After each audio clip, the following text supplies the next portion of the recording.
এখানে কাবাব ভাজছি। আর এটা আমাদের অনেক দিনের উইশ লিস্টে ছিল, কারণ আমরা পাচ্ছিলাম না, পেয়েছি এখন।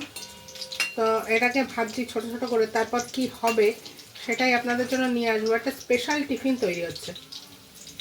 এটা ডিমের সাদা অংশটা, এটা এখানটা দিচ্ছি তেলের মধ্যে।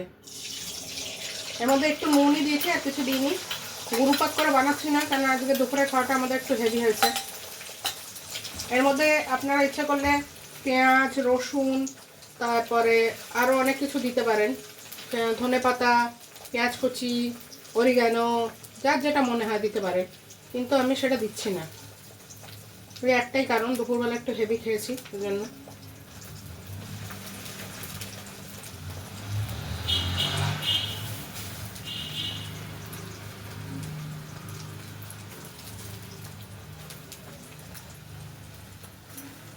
এটা হলো বিছানা হলো ডিমের ওপরে।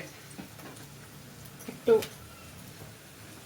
এটার মধ্যে নুন দিয়েছি, আবার কুসুমটা উপরে দিচ্ছি।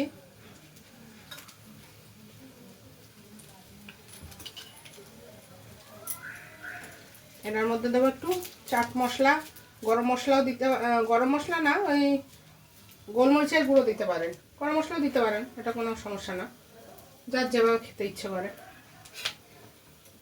এবারে তখন এই হচ্ছে তাদের গতি। এবার বাকি ব্যালেন্স ডিমটা এটার উপরে দেব। এটা একটা ফুল মিল ধরতে পারেন, যারা কম খায় তারা এটা করে খেতে পারেন। ভেতর ডিম, হ্যাঁ, এটা একটা প্রোটিন মিলও বলতে পারেন। এটার মধ্যে ভরপুর প্রোটিন আছে।